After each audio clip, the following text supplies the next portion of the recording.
हे guys नमस्कार welcome back to Madhuri activities YouTube channel. आज के আমরা কক্সবাজার থেকে চলে আসলাম চিটাগং ইসকন প্রবর্তক মন্দিরে। তো আমরা প্রবর্তক মন্দিরে যখন এসেছিলাম বারটা ছিল শুক্রবার, তো এই কারণে প্রবর্তক মন্দিরে অনেক অনেক মানুষের ভিড় ছিল। আর যেহেতু শুক্রবার ইসকন মন্দিরে ফ্রিতে প্রসাদ খাওয়ানো হয়, তো এই কারণে অনেকক্ষণ যাবত এখানে প্রসাদ খাওয়ানো চলছিল। আমরা চলে গিয়েছিলাম একটার দিকে, তখন দেখি যে প্রসাদ খাওয়া স্টার্ট হয়ে গেছে। আর আমরা যখন চারটার পরে সাড়ে চারটার দিকে যখন আমরা মন্দির থেকে বের হচ্ছিলাম, তখনও দেখি যে প্রসাদ খাওয়া তখনও ফ্রিতে প্রসাদ খাওয়া তখনও চলছিল। তো ফ্রিতে প্রসাদের মেনু ছিল খিচুড়ি। তো আমরা অল্প একটু প্রসাদ নিয়েছিলাম ফ্রিতে যে প্রসাদ মানে দিচ্ছে। তারপরে আমরা চলে গিয়েছিলাম ইসকনের যে হোটেলে। এখানে কত টাকা করে আমার হাজব্যান্ড প্রত্যেকটা প্লেট এনেছিল প্রসাদের, আসলে আমার জানা নেই, আমি ভুলে গেছি। তো এই প্লেটের মধ্যে ডাল, অন্ন, তারপরে হচ্ছে বড়া, কাশ্মীর সবজি, মিষ্টান্ন, এগুলা ছিল অনেকগুলা মানে আইটেম একসাথে একটা প্লেটে ছিল। আর এটার প্রাইসটা জানি কত পড়েছিল আসলে আমার খেয়াল নেই, বাট অনেক রিজনেবল। আর আমরা মন্দিরটা ঘুরে ঘুরে দেখছিলাম। আর যেহেতু আমরা গিয়েছিলাম মানে একটার দিকে, তো এই সময় ভগবানকে দুপুরে সেবা দিয়ে নিদ্রার জন্য দিয়ে দেওয়া হয়েছিল। তো আমরা এই কারণে অনেক সময় ওয়েট করতে হয়েছিল ভগবানের দর্শন পাওয়ার জন্য। আর 3:30টার দিকে মন্দিরের মেইন ডোর ওপেন করে দেওয়া হয়েছিল। আর 4টা বাজার সাথে সাথে আমরা ভগবানের দর্শন লাভ করতে পেরেছিলাম। বিশ্বাস করুন, মানে যখন আমি মন্দিরের ভিতরে প্রবেশ করেছি, আমার কাছে মনে হয়েছে যেন আমি মানে গোলক বৃন্দাবনে হয়তো আছি। যে আর একটু পরেই আমি আমার ভগবানকে, আমার প্রাণনাথকে আমি দর্শন করতে পারবো।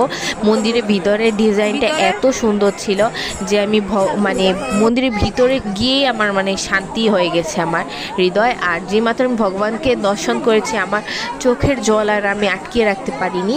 মানে এত ভাল লাগতেছিল আমার ভগবানকে দেখে, মানে যেন আমার মনে হচ্ছিল আমি সাক্ষাৎ গোলক বৃন্দাবনে আছি আর আমার সামনে আমার রাধা মাধব আছে। তো আপনারা ভিডিওটি দেখতে থাকুন, ফুল ইসকন মন্দিরের ভিডিওটি। আর এই যে আমার বাচ্চাটা, মানে এখানে আসলে আমরা তো এখানে কাউকেই চিনি না, বাট অনেক এনজয় করছিল আমার বাচ্চাটা। আর আমার বাচ্চাও মানে এখানে গিয়ে মন্দিরের ভিতরে যখন কীর্তন হচ্ছিল বারবার সে প্রণাম করছিল, বারবার সে অষ্টাঙ্গ প্রণাম করছিল। আর সে হাত তালি দিয়ে নৃত্য গানে সে একেবারে রত হয়ে গেছে। এতটুকু বাচ্চা, মানে সে একেবারে মানে কৃষ্ণ নামে পাগল হয়ে গেছে। আপনারা ভিডিওটি দেখতে থাকুন এবং আমার ভুল ত্রুটি হলে ক্ষমাসুলভ দৃষ্টিতে দেখবেন। নমস্কার।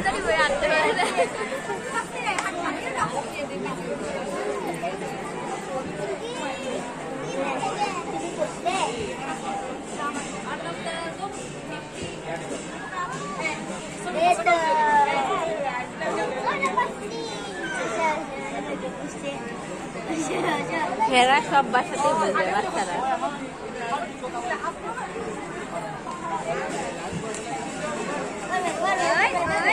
কি পিছলাটা খাইছে,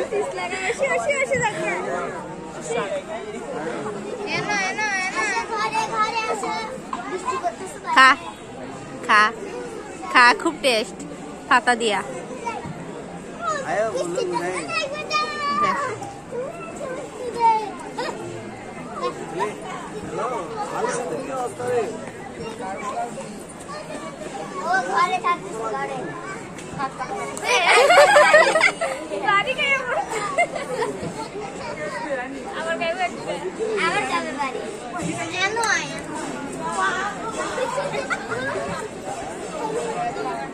তে পাতা খায় সিধা সিধা।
Hare Krishna, Hare Krishna.